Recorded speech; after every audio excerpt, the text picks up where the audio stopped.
Gambarnya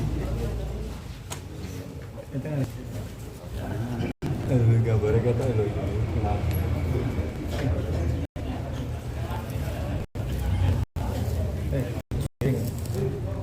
Berapa harus ya?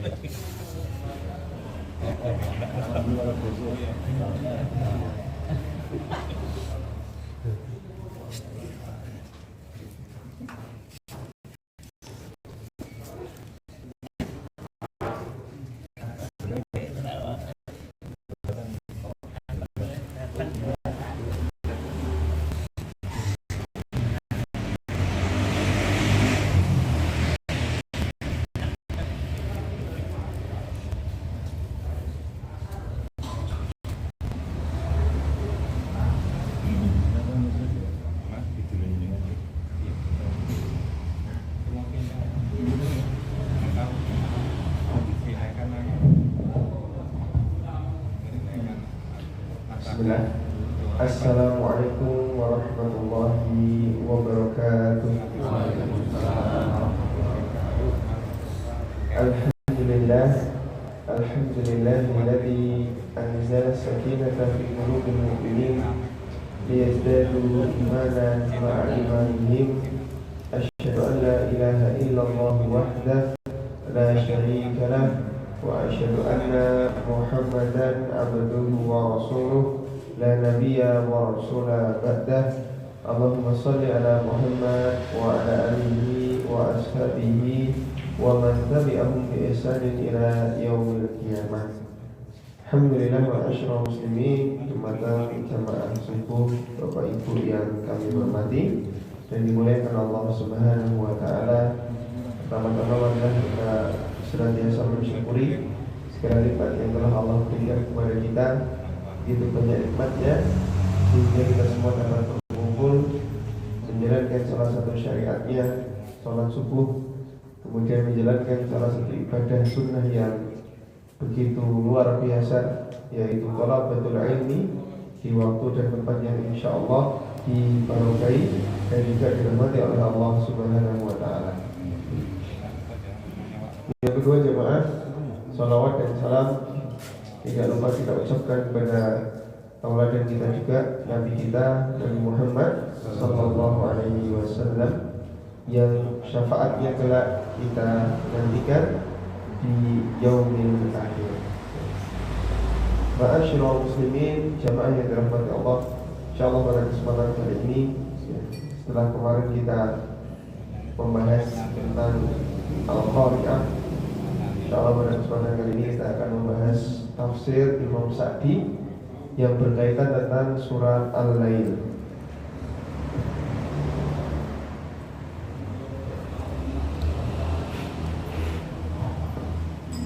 Maka Al-Lail itu artinya adalah malam hari.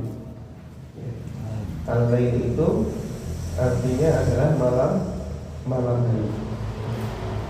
Dan surat Al-Lail ini termasuk dari surat Makkiyah, Bapak Ibu, yaitu surat yang diturunkan di kota Mekah atau surat yang diturunkan sebelum hijrah. Makanya dalam surat Al-Lail ini kemarin kita singgung ya, bahwasanya surat-surat yang diturunkan di kota Mekah atau surat Makkiyah itu pokok pembicaraannya berkaitan tentang tauhid, tentang iman, tentang surga neraka. Karena fase dakwah Nabi di Mekah ya, pertama kali itu hanya mokoin, maksudnya tuh fokus dalam bidang keimanan, tentang tauhid, iman hari akhir, terus surga neraka, balasan di sisi Allah dan lain sebagainya. Karena kafir Quraisy pada waktu itu ketika ditanya siapa yang menciptakan langit dan bumi, itu kafir Quraisy bilang man khalaqas samawati wal ardh, mereka bilang apa kata Allah? La yaquluna Allah, yang menciptakan itu Allah. Tapi mereka hanya sebatas ini ya, hanya sebatas meyakini, mengimani yang menciptakan langit bumi Allah. tetapi tidak beriman secara keseluruhan, hanya menganggap. Ketika ditanya siapa yang menciptakan langit dan juga bumi, mereka berkata yang diciptakan Allah. Tapi mereka tidak mengimani, tidak mengamalkan, dan tidak mengerjakan konsekuensinya. Makanya ini pokok pembahasan surat-surat yang diturunkan di kota Mekah. Kemudian ma'asyiral muslimin, sana Allah berfirman yang pertama, wal laili idza yaghsha. Demi malam apabila menutupi cahaya. Di sini Allah bersumpah, Bapak Ibu. Wa di sini adalah wawul qasam. Hadza qasamun min Allah bi zaman alladhi taqa fihi af'alul ibad ala tafawuti wa ahwalihim. Wa qala wal laili idza yaghsha. Demi malam apabila menutupi siang. Maka di sini Allah bersumpah dengan waktu malam. Kemarin kita singgung Bapak Ibu, Allah itu berhak bersumpah dengan apa saja yang Allah kehendaki. Tidak ada pembatasan. Berbeda dengan kita makhluknya. Kita ini kalau mau bersumpah hanya boleh dengan 3 hal. Wallahi, billahi, sama tallahi. Pakai wawu, pakai ba, sama pakai ta. Gak boleh nama. Gak boleh sumpah pocong, gak boleh. Nah, hanya boleh ketika ini. Tapi kalau Allah berhak bersumpah dengan apa yang Allah kehendaki. Salah satunya ini, Allah bersumpah dengan waktu malam apabila dia menutupi waktu siang.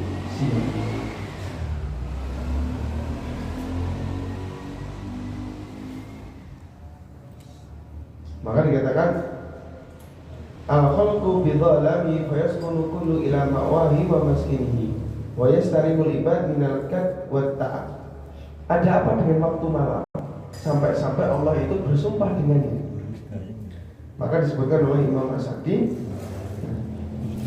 bahwasanya waktu malam itu adalah waktu yang kegelapannya itu menutupi dunia atau menutupi kehidupan di dunia, yang mana itu tempat manusia istirahat.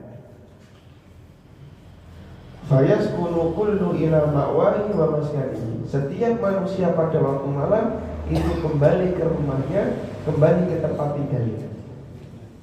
Makanya dinamakan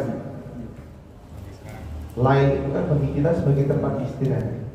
Kalau malam kita nggak gunakan istirahat, pasti akan memberikan efek yang tidak baik dalam tubuh kita. Baik, kita lanjutkan. Wal laili idza yaghsha wan nahari idza tajalla. Demi siang apabila tajalla. Tajalla itu apa? Cetha welo-welo. Tajalla itu terang benderang. Demi siang Allah bersumpah lagi. Dan demi siang apabila terang benderang. Maka fastada'u binurihi wantasharu fi masalihi. Maka pada waktu siang ini terdapat banyak kebaikan di dalamnya. Apa gunanya waktu siang? Manusia menyebar, mengerjakan apa yang menjadi kemaslahatan. Jadi Allah bersumpah dengan waktu siang. Di waktu siang itu manusia beramal, beraktivitas sesuai dengan apa yang menjadi aktivitasnya.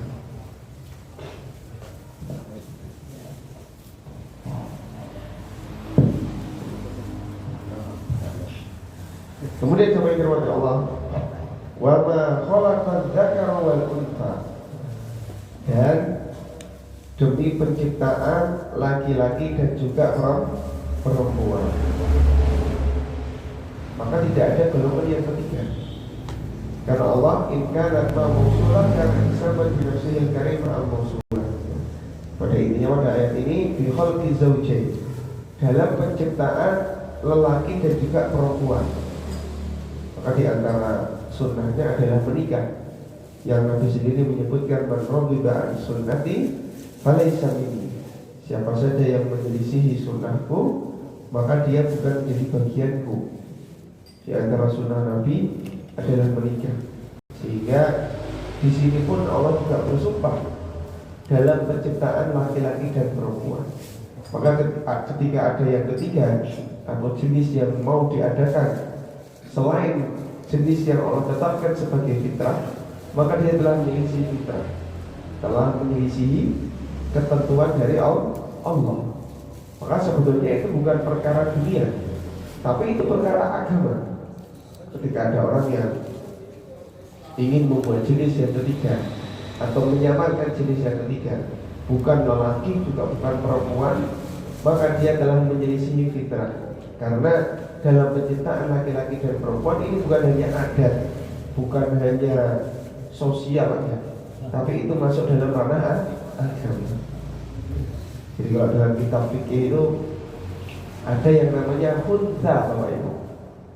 Khuntha itu ya tidak laki-laki, tidak perempuan.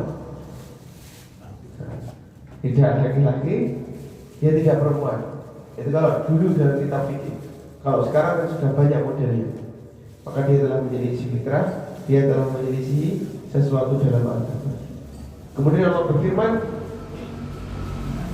inna sa'yakum la syatta. Sungguh usahamu memang beraneka ragam. Inna amalakum ya limukhtalifi baina amil di dunya wa amil lil akhirah. Allah katakan sungguh usahamu memang beraneka ragam.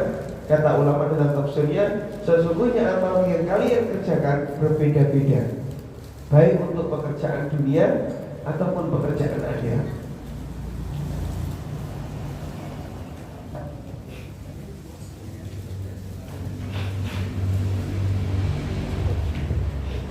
Maka maksudnya gimana sih jemaah? Allah berfirman di ayat yang lain, wa bataghi fima ataqallahu daral akhirah. Allah itu memerintahkan kita semua ya. Wa bataghi, ibtagha yabtaghi itu mencari fima ataqallah darul akhirah, tentang apa-apa yang Allah berikan, Allah tentukan tentang kehidupan akhirat. Maka maknanya apa Bapak Ibu? Kehidupan kita di dunia haruslah setiap hari memikirkan bekal apa yang saya bawa. Karena Allah berfirman wa bataghi fima ataqallahu darul akhirah. Maka setiap hari pikiran kita tidak boleh kosong dalam mencari bekal untuk akhirat, walaupun sekecil apapun itu. Di antaranya kita menjalankan sholat. Nanti kita akan menjalankan sholat Jumat, menjalankan nanti lagi sholat asar. Itu kan dalam rangka kita memikirkan bekal kita untuk akhirat. Dan ini yang utama. Jadi kalau kata para ulama, hidup itu hanyalah tentang menunggu waktu sholat. Jadi intinya itu waktu sholat itu inti. Menunggu waktu sholat itu cadangan. Jadi maksudnya gimana Ustaz? Haruslah setiap hari di pikiran kita ada motivasi tertinggi untuk mencari bekal kepada akhirat. Tapi ingat, wala tansa nasibaka minad dunya. Kata Allah, kita juga enggak boleh lupa. Bahkan Allah melarang melupakan nasibaka minad dunya, urusan kalian ketika di dunia. Pekerjaan, mencari nafkah, berdagang, beramal, berkarya, menjadi pribadi yang manfaat. Itu kata Allah tidak boleh lupa. Sehingga dari sini kita bisa memahami agama kita ini adalah agama yang paling sempurna. Di antaranya ini, Allah memerintahkan kita untuk mencari yang utama, bekal kita di akhirat, tanpa melupakan hak-hak kita di dunia. Kalau cari akhirat Bapak Ibu, tapi dunia lupa, tanggung jawab dilupakan, kewajiban menafkahi dilupakan, kewajiban untuk berbakti kepada orang tua misalnya dilupakan, maka ini juga kurang baik. Sebaliknya juga sama, dunia dikejar, tetapi pikirannya tidak ada satupun porsi untuk mengejar akhirat. Maka itu juga nanti akan haba'an manthura. Berapa banyak orang itu yang ketika dunia mengira dia telah mempersiapkan persiapan yang paling baik. Wahum yusiruna annahum yusifan. Dalam surat itu sunnah telah mengusahakan usaha yang paling baik. Tapi di akhirat mereka nanti seperti melihat fata morgana. Jadi seperti melihat air, dia sudah mempersiapkan, di sana ada air. Sampai di tempatnya nggak ada. Banyak orang yang ketika di dunia telah menganggap dia telah beramal soleh, sehingga dia ya aman-aman saja. Tapi ketika di akhirat dia baru menyadari ternyata bekal yang tidak cukup. Dan usaha kita jamaah itu bermacam-macam. Saya tambahi untuk menjelaskan ayat ini juga mungkin bisa nyambung. Dalam surat An-Najm Allah berfirman, apa yang Allah firmankan? Wa allaysa lil insani illa ma sa'a. Di sini Allah katakan di dalam surat Al-Lail, inna sa'yakum lasyatta, sesungguhnya usaha kalian itu bermacam-macam. Maka dalam surat An-Najm Allah juga menyebutkan wa allaysa lil insani illa ma sa'a. Manusia itu tidak akan mendapatkan kecuali apa yang dia usahakan. Ya. Manusia itu tidak akan mendapatkan kecuali apa yang dia usahakan. Baik untuk akhiratnya yang paling utama dan untuk kehidupan dunia kita. Makanya Allah juga berfirman di dalam surat An-Najm, alla taziru waziratu wizra ukhra. Manusia itu tidak akan dimintai pertanggungjawaban terhadap dosa yang dikerjakan oleh orang lain. Sama halnya, kalau kita tidak dimintai pertanggungjawaban atas dosa orang lain, menunjukkan betapa adilnya Allah. Tapi di satu sisi juga, ya, kita tidak boleh berbangga-bangga atau memohon harapan di sisi Allah dengan amal ketaatan yang dikerjakan orang lain. Makanya kan di antara tawasul yang diperbolehkan, ya, tawasul yang diperbolehkan kalau dalam kitab-kitab akidah yang kami pelajari, di antaranya adalah menggunakan menyebut nama-namanya Allah, asma wa sifat, bersolawat kepada Nabi. Yang ketiga adalah dengan amal soleh yang kita kerjakan. Tawasul itu maksudnya mencari wasilah supaya kalau kita berdoa itu lebih mudah dikabulkan. Dalam kitab-kitab akidah, di antaranya Hidayatul Akidah disebutkan bolehnya kita menjadikan amal soleh kita sebagai wasilah. Contoh, ya Allah, hamba telah rutin sholat subuh selama sebulan, mudahkan urusan hamba, mudahkan segala pekerjaan hamba. Boleh. Tapi nggak boleh kok menjadikan wasilah amal soleh yang dikerjakan tetangganya. Ya Allah, tanggaku kaya bendina wis tahajud, maka berikan saya juga kemudahan. Maka tidaklah kita mendapatkan kecuali apa yang kita usahakan. Dan usaha setiap manusia berbeda-beda, baik untuk akhiratnya ataupun untuk kehidupan dunianya. Baik, kami firman Allah. Kemudian, nah ini yang menjadi penting juga pada ayat ke-5 sampai ayat ke-10. Jadi 5 ayat.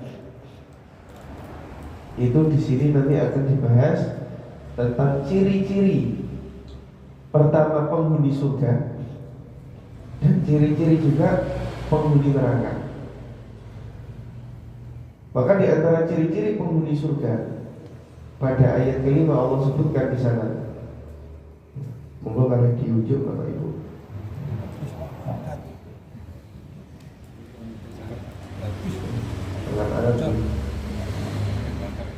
Allah sebutkan di antara ciri-ciri penghuni surga yang pertama, apa kata Allah? Fa'amma man a'ta wattaqa, yaitu orang-orang, ini Allah langsung sebutkan. Ya, habis tadi Allah menyebutkan usaha manusia itu bermacam-macam, Allah sebutkan lagi. Di antara ciri-cirinya adalah fa'amma man a'ta wattaqa, maka barang siapa man a'ta, orang yang gemar memberi, maka maknanya di sini adalah sedekah, infak, wakaf, ya, atau memberi. Maka harta kita ini sebanyak apapun Bapak Ibu tidak akan menolong kita kecuali harta yang kita gunakan di jalan Allah. Inilah aset-aset yang akan memberikan pahala jariah bahkan setelah wafatnya kita. Sampai Allah langsung sebutkan, Allah mention itu disebutkan, mereka itu barang siapa orang-orang yang man'ato, gemar memberi, gemar bersedekah. Yang kedua, wattaqo, bukan hanya gemar memberi, tapi nama syaratnya bertakwa. Karena banyak orang non-muslim misalnya ya, sedekah ke Palestina sampai 2 juta atau 20 juta. Dulu saya masih ingat ketika guru saya ditanya, bagaimana orang non-muslim ketika membantu orang muslim, bahkan yang maknanya jariah, misalnya kayak pembangunan, misalnya untuk pembelajaran ya, misalnya seperti itu. Kemudian guru saya menjelaskan, ya dia akan diberikan balasan tetap sesuai dengan kebaikan yang dia lakukan di dunia, tetapi tidak menjadikan dia mendapatkan pahala. Tidak nih, mendapatkan balasan yang baik, tetapi tidak mendapatkan pahala. Kenapa? Karena syaratnya harus beriman. Maka Allah katakan juga salah satunya wattaqo, haruslah untuk Bapak Ibu bertakwa. Maka barang siapa orang yang memberikan hartanya di jalan Allah dan dia bertakwa, apa makna takwa?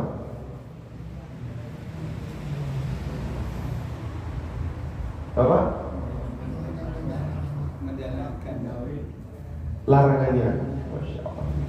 Pengertian takwa, salah satu pengertian umum takwa, menjalankan perintahnya, menjauhi larangannya. Benar. Tetapi kapan seseorang itu bisa benar-benar dikatakan dia bertakwa?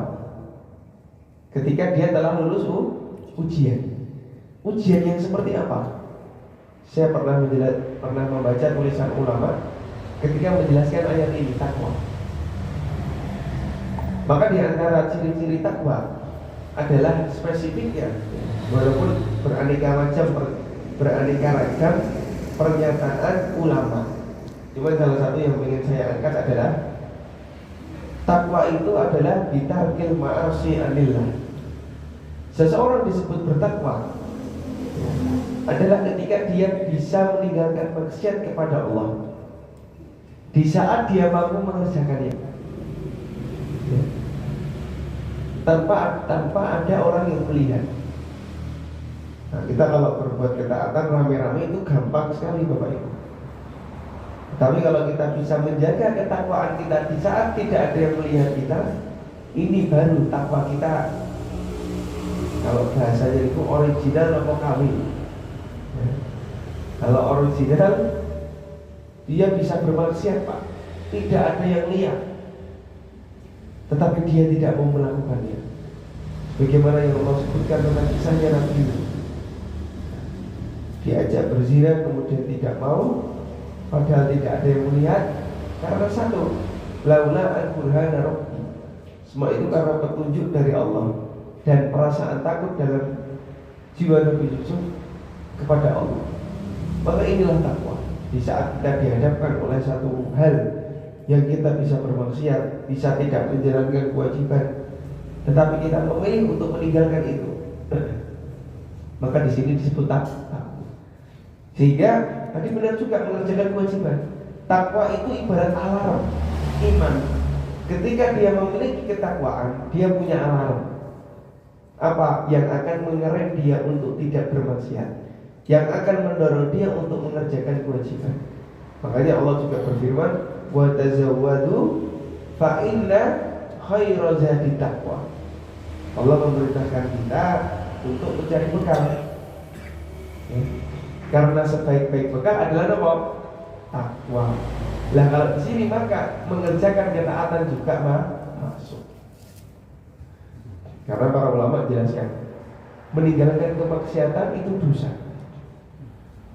Ya mohon maaf, mengerjakan kemaksiatan, orang maksiat itu dosa. Orang meninggalkan kewajiban itu juga dosa. Tapi lebih besar mana Bapak Ibu? Mengerjakan kemaksiatan atau meninggalkan kewajiban? Apa? Mengerjakan kemaksiatan, meninggalkan kewajiban. Ada lagi?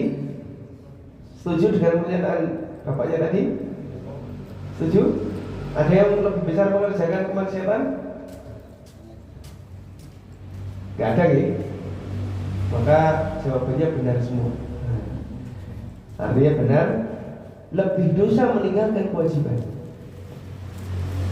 Di antara dalilnya adalah kisah iblis ketika dikeluarkan dari surga, bersamaan dengan kisah Nabi Adam juga dikeluarkan dari surga. Sama-sama bermaksiat Bapak Ibu? Sama. Bedanya iblis apa Bapak Ibu? Meninggalkan perintah Allah, nggak mau sujud kepada Nabi Adam, padahal itu kewajiban dari Allah. Kesalahannya Nabi Adam apa? Alaihi salatu wassalam, mengerjakan larangannya Allah atau bermaksiat.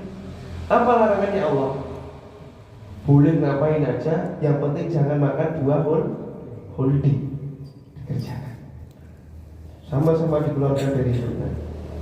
Tetapi Nabi Adam bertobat dan Allah bukan lagi kembalikan, sudah dipastikan tempatnya di surga. Ya. Tetapi iblis tidak. Iblis justru Allah larang, Allah haramkan, Allah halangi jiwanya untuk kembali ke surga. Sehingga setelah itu pun juga iblis memiliki sifat yang namanya sombong. Terlepas dari sifat sombongnya, dengan dia meninggalkan kewajiban Allah, itu sudah kemaksiatan yang besar. Maka Bapak Ibu yang dirahmati Allah, masing manusia itu kalau maksiat, ya, jangan membuat hati kita berkecil hati, tapi harus segera kita bertobat.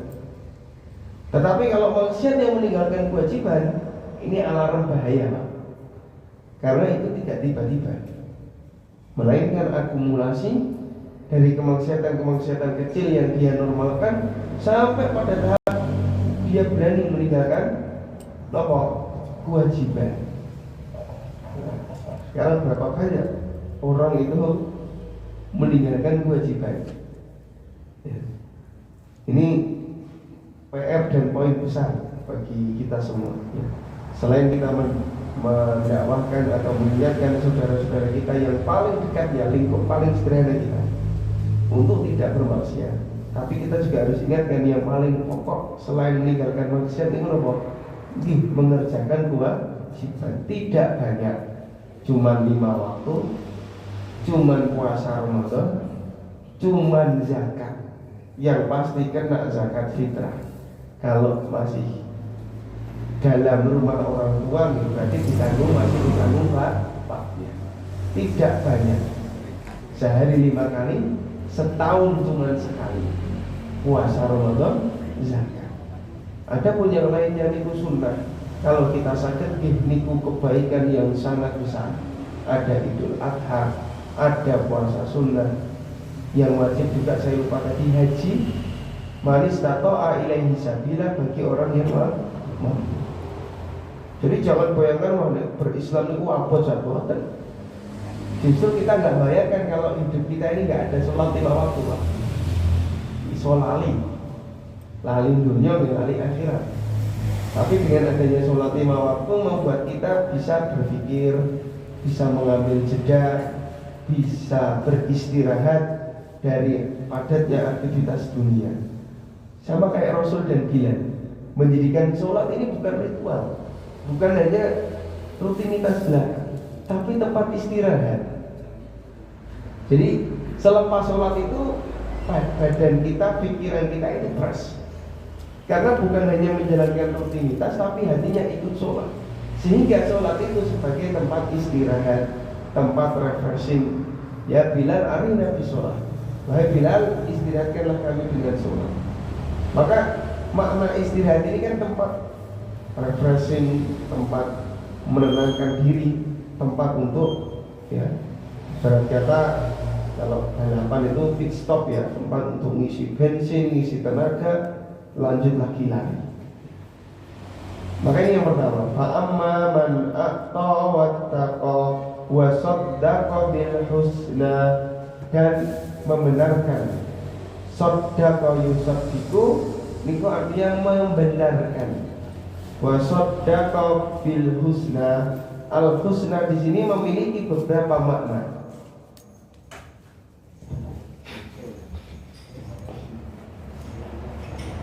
Al husna di sini memiliki beberapa makna. Di antara maknanya adalah kalimat la ilaha illallah. Jadi membenarkan makna kalimat la ilaha illallah. Apa makna membenarkan kalimat la ilaha illallah?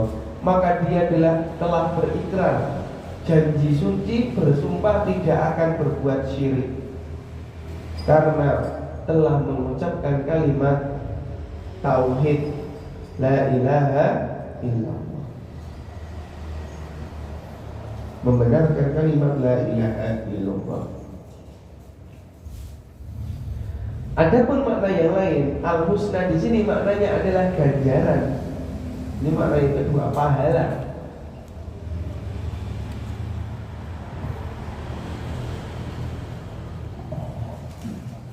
Pahala ataupun ganjaran ataupun balasan. Maksudnya membenarkan adalah membenarkan bahwa nanti itu ada yaumul hisab, yang mana amal kita akan Allah hitung. Wasab dan bil husna, membenarkan kalimat la ilaha illallah dan juga membenarkan maknanya pahala di sisi Allah. Karena ada orang-orang yang tidak membenarkan pahala di sisi Allah, sehingga dia beranggapan ya sudah, dunia ini kehidupan, setelah ini nggak ada kehidupan. Maka tipe-tipe seperti ini nanti cenderung akan menghalalkan segala cara untuk mendapatkan yang dia inginkan. Karena tadi dia tidak membenarkan kehidupan di akhirat itu sebagai kehidupan yang nyata. Baik, kita lanjutkan. Fasanuyassiruhu lil yusra. Ini balasannya, ini poinnya. Orang yang gemar memberi, orang yang bertakwa, ya, dan orang yang membenarkan kalimat tauhid atau membenarkan balasan di sisi Allah. Apa kata Allah?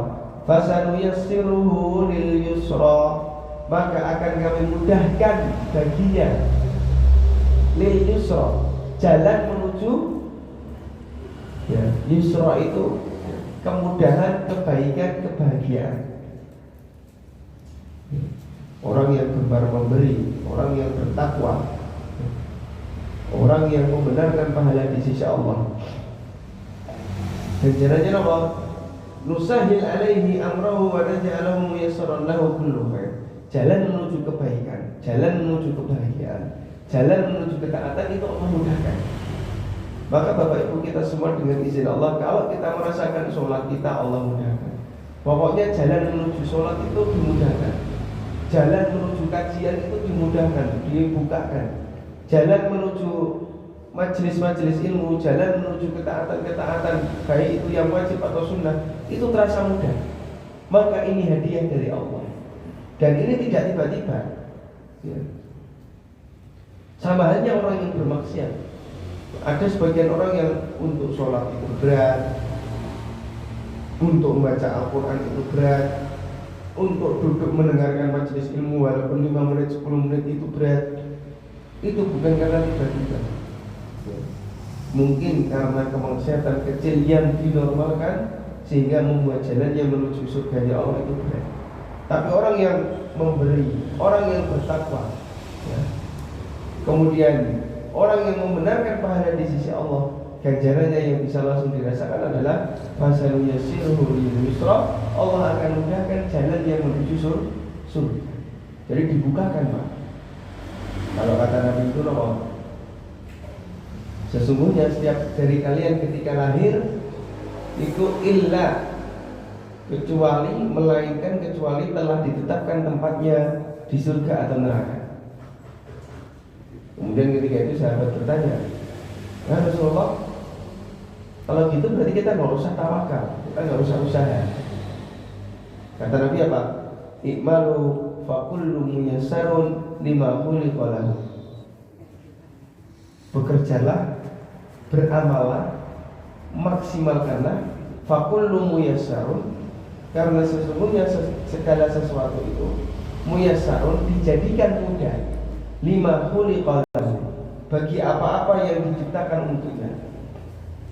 Maka kalau jalan kita menuju ketaatan ini Allah mudahkan, harus kita syukuri. Di antara bentuk syukurnya yang kita kerjakan. Di antara bentuk syukur yang lain adalah kita mengajak orang yang belum mengerjakan ketaatan. Surga itu Bapak Ibu luasnya luar biasa. Maka kalau kita ingin mengikhtiarkan kita masuk ke surga, jangan hanya diri sendiri, tapi keluarga inti kita, keluarga orang tua kita, keluarga besar kita. Kita harus ajak, kita harus motivasi saudara-saudara, teman-teman kita yang mungkin belum sholat, yang mungkin belum kenal ilmu, yang mungkin belum kenal apa saja sunnah Nabi, apa saja syariat Islam. Itu harus kita kenalkan. Karena jamaah, tentu kita ingin bareng-bareng menuju surganya Allah, tidak sendirian, melainkan dengan orang-orang yang kita cintai. Baik, jamaah yang dirahmati Allah, ini suruh sambil tadi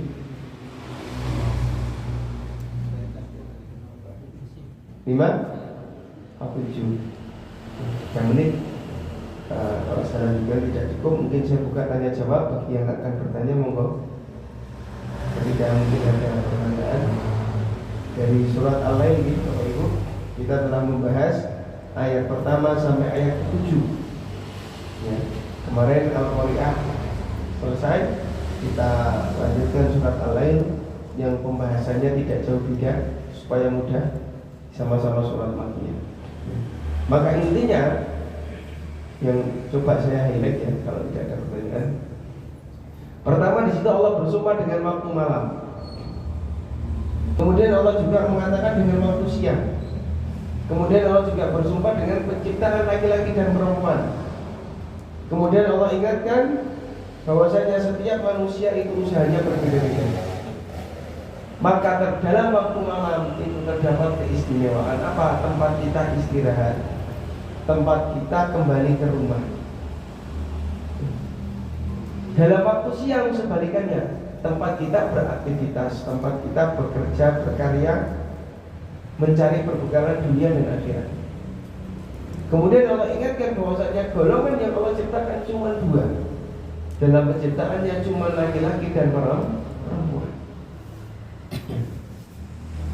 Kemudian yang keempat, Allah ingatkan inna sa'yakum lasyatta. Inna sa'yakum lasyatta, bahwasanya apa yang menjadi usaha kalian lasyatta, itu nama berbeda-beda. Maka kita ini ya, saya tadi belum jelaskan, kita tidak berlomba dengan orang lain, Pak. Bapak tidak berlomba dengan orang lain, saya tidak berlomba dengan orang lain, ibu-ibu tidak berlomba dengan orang lain, enggak. Kita hanya berlomba dengan diri kita sendiri. Maka kita nggak perlu kok membandingkan ketaatan kita, usaha kita dengan ketaatan dan usaha orang lain. Karena startnya udah beda-beda, Pak. Ada yang terlahir sudah dalam kondisi lingkungan keagamaan yang mau nggak mau mendukung dia untuk berbuat taat. Tapi ada yang lahir memang dari kondisi yang benar-benar awam 100%. Maka kita nggak boleh juga membandingkan orang pertama dan orang kedua, karena usahanya beda-beda. Ada untuk yang sekedar sholat 5 waktu itu nggak perlu usaha banyak. Contoh anak di pondok, kita kalau belum mondok nggak perlu effort dalam diri, mau nggak mau sudah bahasanya itu di booking itu 15 menit sebelum sholat asrama dikunci. Jadi mau nggak mau harus keluar asrama. Nanti ada yang nunggu di kelas, nunggu di kamar mandi, nunggu di halaman, itu masih dirazia ya. Maka usahanya nggak sama ketika kita Bapak Ibu kuliah di kita di luar, yang sholat nggak ada yang mengingatkan, atau mungkin orang-orang yang ada di Eropa atau di daerah minoritas, untuk nyari masjid saja susah. Kalaupun ada jamaahnya sholat Jumat ya. Maka apakah pahalanya sama? Beda. Al-ajru ala qadaril masyaqqah. Pahala itu akan sebanding dengan seberapa susah orang itu untuk mengerjakan amal ketaatan. Ada satu tempat korban sapi 5, ada satu tempat korban sapinya cuma 2. Tapi tempat yang korban sapi 2 ini memang nabung dari raja 1.000, 2.000, 3.000, 4.000. Dengan mungkin yang sapi 5 ini untuk mengeluarkan itu cuma di info butuh sapi 5 seminggu terpenuhi. Yang satu untuk sapi 2 leworo-woro kudu sak tahun. Setahun harus persiapan, besok target sapi 2. Gimana caranya? Berarti sehari kudu nabung seperti ini supaya nanti cukup untuk urutan seperti 7 sapi misalnya. Kan usahanya beda. Sama yang satunya didadak besok aja bisa. Maka kita tidak berlomba dengan orang lain. Sekali lagi, kita hanya berlomba dengan diri kita masing-masing, dan kita hanya akan dimintai pertanggungjawaban tentang diri kita. Yang dulu mungkin belum sholat, alhamdulillah sekarang kita sholat. Yang dulu belum ngaji, alhamdulillah sekarang ngaji. Maka kalau perlombaan kita dengan diri kita sendiri, maka finishnya ya kematian. Kalau lombanya dengan orang lain, kita sudah lebih baik selesai. Kayak kita lomba lari, kalau sudah finish ya mau ngapain lagi. Tapi kalau kita berlomba dengan diri kita, ya hari ini sudah bisa jamaah subuh, besok kerjakan yang lebih lagi apa? Datangnya sebelum takbir, berarti biar bisa sholat fajar misalnya. Sudah istiqomah selama 2-3 tahun, subuhan plus fajar, tingkatkan lagi. Berarti saya harus apa? Misalnya sholat witir, atau misalnya bangun untuk tahajud, walaupun kadang lupa, kadang ketiduran, kadang telat. Tapi kita kalau berlomba dengan diri kita akan tidak pernah merasa puas. Kemudian Allah ingatkan tentang ciri-ciri, kalau kata para ulama, di antara golongan ahli surga itu tadi, mereka gemar memberi, mereka orang bertakwa, ya. Kemudian mereka orang yang membenarkan pahala, balasan di sisi Allah, membenarkan kalimat tauhid, maka garansinya Allah akan mudahkan jalan yang menuju kebaikan, Allah akan mudahkan jalan yang menuju surga. Mungkin ini para jamaah yang kami hormati dan dimuliakan Allah Subhanahu wa taala. Apabila banyak kebaikan itu sungguh dari Allah, apabila banyak salah dari saya pribadi. Aku qouli hadza wa astaghfirullah li wa lakum. Wallahu a'lam. Wassalamualaikum warahmatullahi wabarakatuh.